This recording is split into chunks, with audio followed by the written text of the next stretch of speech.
Porque em uma república, o que o presidente decide não é acompanhado pelo governador do estado. Qual a base jurídica para isso? O que levou o Brasil a essa completa insegurança jurídica? É o que nós vamos ver agora. O presidente da República, Jair Bolsonaro, baixou um decreto, editou um decreto, aonde determina que algumas funções são serviços essenciais e, portanto, devem voltar à normalidade nesse período aí de quarentena, nesse período de pandemia. Não vou entrar aqui no mérito se são ou não essenciais. A questão aqui é a análise jurídica de por quê. Mesmo o presidente da República, em uma república federativa, um Estado democrático de direito, no qual o Brasil diz ser, onde tem uma Constituição, que é a Carta Magna, que está acima de tudo e de todos, legalmente falando, e mesmo assim, o governador do estado do Ceará, no momento em que viu o decreto, fez a seguinte postagem: informo que, apesar do presidente baixar decreto, considerando salões de beleza, barbearias e academia de ginástica como serviços essenciais, esse ato nada altera, colocou aqui em caixa alta, o atual decreto estadual em vigor no Ceará e devem permanecer fechados. Entendimento do Supremo Tribunal Federal. E aqui ele já coloca a resposta da indagação que eu fiz no início. Por que que a Constituição não é respeitada? Porque os poderes instituídos no Brasil não conseguem cumprir o seu papel.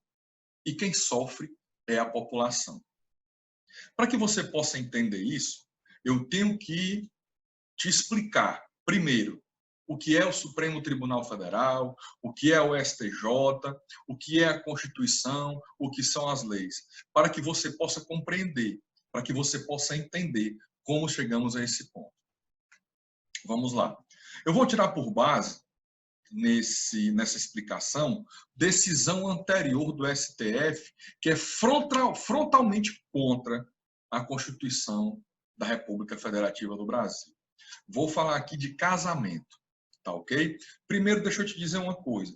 O STJ, né, o Superior Tribunal de Justiça, é um tribunal superior de recursos, aonde, após um julgamento em primeira instância, um julgamento em segunda instância, a parte pode levar um recurso ao Superior Tribunal de Justiça, com base em que? Ao malferimento de uma lei. Então, o STJ, ele julga se houve ou não violação de lei. Ele não entra mais no mérito, nos processos que chegam até lá, no mérito das provas, no mérito se foi provado ou não foi. Ele entra no mérito da lei, se a lei foi ferida, se algum dispositivo legal foi ferido durante o julgamento daquele processo. Por exemplo, no processo criminal, a inversão da oitiva das pessoas que devem ser ouvidas no processo, no devido processo legal. Vamos dizer que ouçam primeiro o réu antes da vítima. Está invertida a produção de prova. Então, ali o STJ manda voltar o julgamento para ser feito da forma correta. Isso é um exemplo. E o STF? Supremo Tribunal Federal. O STF, ele é o tribunal superior responsável por ser guardião da Constituição, no sentido de quê? De que julgamentos e leis não possam ferir a Constituição. Então, o que é que está acima e deveria obrigatoriamente nortear todas as decisões do STF? A Constituição da República Federativa do Brasil. Mas, infelizmente, nós temos uma cultura no Brasil aonde não se respeita a Constituição. Diferentemente dos Estados Unidos, onde você pode ver, até porque nós absorvemos muito a cultura deles por meio de assistir filmes, nos próprios filmes nós vimos que quando lá é violado o direito individual do cidadão, existem manifestações que transformam a cidade, viram uma verdadeira guerra civil. Agora mesmo, durante essa quarentena, nós tivemos lá cidadãos armados, legalmente armados, que entraram dentro da Câmara lá do Estado, exigindo a reabertura dos comércios. Eles não entraram armados ameaçando ninguém com a arma. Eles entraram armados como a lei permite, para legítima defesa, no caso de serem abordados de forma ilegal por algum policial ou por alguma autoridade, porque lá é respeitada o direito à defesa, o direito à legítima defesa, que aqui no Brasil é fictício. Então, é apenas um exemplo de quando um Estado é forte, por isso que os Estados Unidos é tão forte, por isso que os Estados Unidos tem uma população consciente dos seus direitos civis, certo? E o Estado não consegue violá-los, porque é um direito do povo, do cidadão, direito civil. Mas nós vamos tomar por base o casamento, como eu falei. A Constituição Federal brasileira determina em seu artigo 226: a família é base da sociedade, tem especial proteção do Estado. Então, aqui a Constituição reconhece que a família ela é a base da sociedade brasileira. Por quê? Porque ela foi a base de toda e qualquer sociedade. Se fizermos um estudo antropológico, um estudo da história das civilizações no mundo, toda civilização que não valorou a família foi extinta. Toda civilização que não se baseou em valores familiares, pai, mãe, filhos, foi extinta. Não existe mais tais civilizações. Já as civilizações que se nortearam pela família, pela base do Estado, que é a família, prosperaram. Então diz, a família é base da sociedade, tem especial proteção do Estado. Por que essa especial proteção do Estado? Não é interesse da família, não. É interesse do próprio Estado. O Estado formado por pai, mãe, filhos ali, pagam seus impostos, ali eles têm uma vida harmônica quando vivem da forma que é para ser vivida e tem uma base para o crescimento do Estado. E aí continua no artigo 226, parágrafo 1º. O casamento é civil, gratuito, é celebração. No parágrafo 2º, casamento religioso com efeito civil nos termos da lei. E aí vem, no parágrafo 3º, já a definição do que é união estável e de quem pode se casar. Diz o seguinte, parágrafo 3º do artigo 226. Para o efeito de proteção do Estado, ou seja, é para proteger o Estado. A Constituição aqui visa proteger o Estado democrático de direito, que não vira uma baderna, que não vira uma bandalheira. Então, para efeito da proteção do Estado, é reconhecida a união estável entre homem e mulher como entidade familiar, devendo a lei facilitar sua conversão em casamento. Então, a união estável, ela só existe na Constituição entre homem e mulher. Ok? E aí a Constituição reconhece também a entidade familiar formada por qualquer dos pais e seus descendentes, ou seja, a mãe faleceu, ou a mãe, ou o pai não sabe o paradeiro da mãe, ele e o filho são considerados pela Constituição como família. O pai faleceu, ou o pai abandonou a mãe, o filho e a mãe são considerados pela Constituição brasileira como entidade familiar. Certo? E aqui, no Código Civil, nós vamos ver aqui, o Código Civil agora é a lei. Primeiro vimos a Constituição. Na Constituição não existe casamento nem união entre pessoas do mesmo sexo. É a Constituição Federal, é o que está vigorando. Ok? Nós vamos entender. Código Civil, artigo 1723. É reconhecida como entidade familiar a união estável entre homem e mulher, configurada na convivência pública, contínua e duradoura, estabelecida com objetivo de constituição de família. Aqui é a lei também determinando que a união estável existe a partir desse dispositivo entre um homem e uma mulher. Não permite a união entre pessoas do mesmo sexo, é a lei. Código Civil diz sobre o casamento, no artigo 1514. O casamento se realiza no momento em que homem e a mulher manifestam perante o juiz a sua vontade de estabelecer vínculo conjugal e o juiz os declara casados. Isso aqui é o casamento. A Constituição determina que o casamento, que a família formada num casamento vai ter a proteção especial do Estado, para o próprio bem do Estado, e a lei civil adjetiva determina que o casamento se realiza no momento em que o homem e a mulher manifestam perante o juiz a sua vontade de estabelecer o vínculo conjugal. E aí o juiz os declara casado, né? Os declara marido e mulher. Então veja que nem na Constituição Federal e nem na lei é permitida a união de pessoas do mesmo sexo, muito menos o casamento. Legalmente e constitucionalmente inexiste união estável ou casamento de pessoas do mesmo sexo. E como é que isso aconteceu no Brasil? Como é que hoje no Brasil existe casamento entre pessoas do mesmo sexo em cartório e existe também união estável declarada judicialmente, porque toda união estável deve ser declarada judicialmente. Essa do cartório, declaração de união estável, é uma declaração, é apenas mais uma prova para se usar no processo de declaração de união estável. Então, como foi que isso aconteceu? Aconteceu porque o Supremo Tribunal Federal, que deveria ser o guardião da Constituição, no Brasil muitas vezes rasga a Constituição.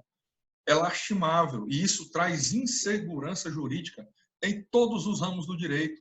Por que é que não existem grandes empresas multinacionais, mas no Brasil existem poucas?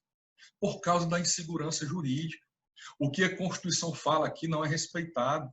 O que a lei fala aqui não é respeitado. Basta um mero entendimento de um órgão que deveria fazer o oposto, ou de um órgão que nem tem competência para isso, como nós vamos ver aqui, para que se acabe a segurança jurídica. Nós não temos no Brasil até hoje, por exemplo, aqui para citar uma multinacional que poderia existir no Brasil, por exemplo, a Disney da América do Sul, como tem a Euro Disney na Europa, que as empresas têm medo de vir para cá devido à insegurança jurídica. Então, como é que a Constituição me garante que não existe casamento entre pessoas do mesmo sexo na união estável e hoje existe no Brasil? E a lei também, da mesma forma. Foi porque, no dia 5 de maio de 2011, o Supremo Tribunal Federal, né, julgou uma ação direta de constitucionalidade proposta pela Procuradoria-Geral da República e a arguição de descumprimento de preceito fundamental, a DPF número 132, apresentada pelo Estado do Rio de Janeiro, atacando a Constituição Federal, esses dois órgãos, tanto a Procuradoria-Geral da República, a PGR, absurdo se meter nisso, quanto o Estado do Rio de Janeiro. Entidades que deveriam zelar pela Constituição estão aqui atacando a Constituição. Se você quer modificar, se você quer mudar algo, a legislação, a Constituição de um país, as normas que regem aquela sociedade, existem os trâmites corretos. Quais são?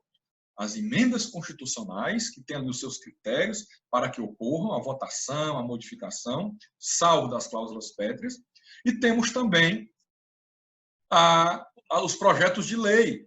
No restante do mundo, onde se instituiu casamentos dessa espécie, onde se instituiu união estável dessa espécie, foi feita da forma correta, por matéria legislativa.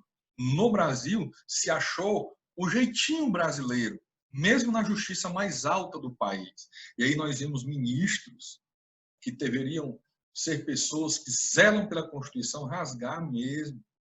Então, o que aconteceu foi que o STF, em um entendimento, ele reconhecia a união estável homoafetiva, conferindo todos os direitos conferidos à união constitucionalmente garantida entre homem e mulher.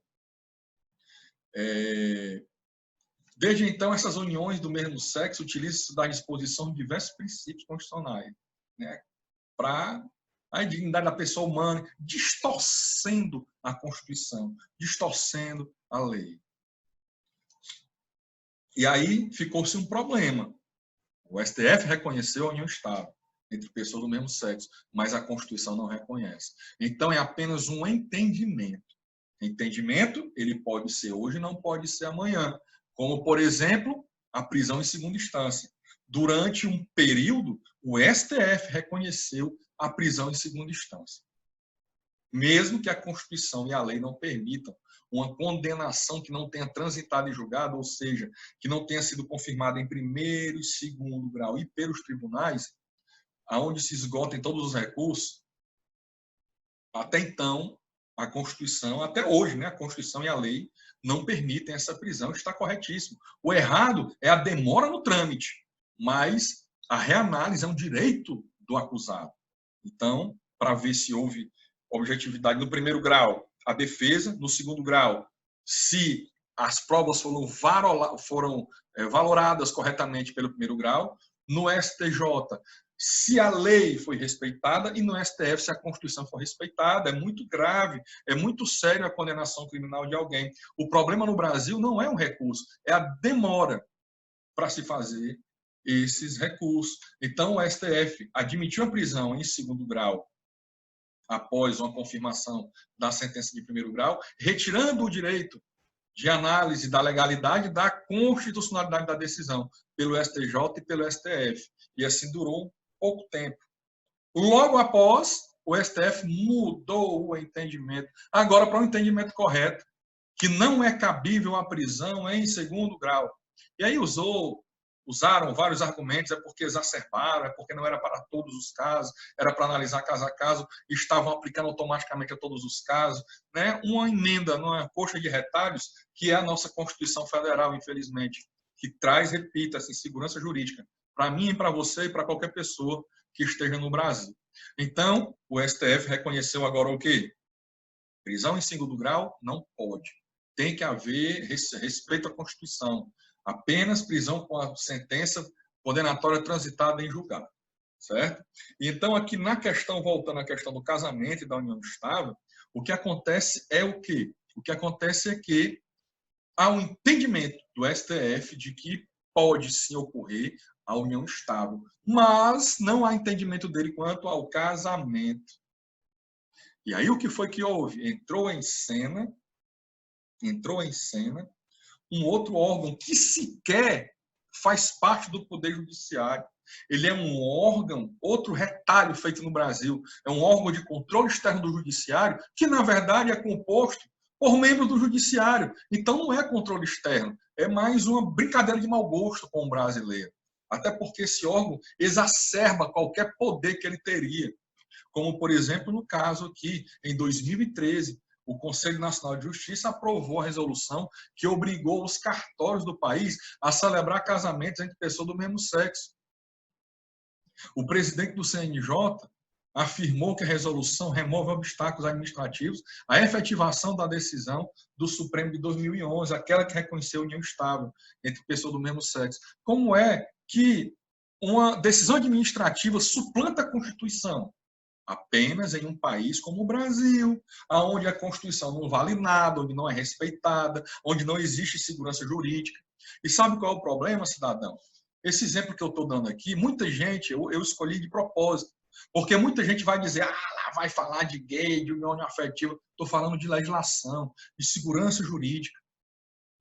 Estou falando que em uma democracia, em um Estado democrático de direito, a Constituição é respeitada, a lei é respeitada. Se querem mudar a lei e a Constituição, que seja feito da forma correta, pelo Legislativo, com os representantes eleitos pelo povo. Sabe por que nunca conseguiram? Porque nunca tiveram maioria. O povo brasileiro não quer que a instituição família seja pervertida. O povo brasileiro, em sua maioria, não quer que o casamento, uma instituição sagrada, seja feita de qualquer forma. Por isso, eles nunca conseguiram mudar a lei. Nunca conseguiram colocar na lei o casamento entre pessoas do mesmo sexo. Nunca conseguiram mudar a Constituição. E aí tiveram que se socorrer de pessoas que infelizmente, não deveriam estar no STF. Por quê? Porque não defendem a Constituição. Eles retalham a Constituição, cortam a Constituição, ignoram a Constituição e se dizem guardiões da Constituição. E aqui qualquer leigo vê que não é, a Constituição não permite e a lei não permite. Mas o que isso tem a ver com o decreto do presidente? Tudo. E com o governador do estado do Ceará falar isso que ele falou nas suas redes sociais, tudo. Veja que o governador falou o seguinte: olha, o presidente baixou um decreto aí, liberando salão, academia, liberando isso e aquilo. Eu afirmo que mesmo com esse decreto, no Ceará, continua tudo fechado. Aí no final ele colocou o quê? Entendimento do Supremo Tribunal Federal. Ele sabe que não é apoiado pela Constituição. Só quem pode decretar lockdown no sentido das pessoas não saírem de casa, não transitarem na rua, é o presidente da República. E mesmo assim, não é ao seu livre-arbítrio como o governador fez. Ele tem que respeitar os preceitos constitucionais e, na forma constitucional, decretar lá os institutos previstos com a anuência do Congresso Nacional.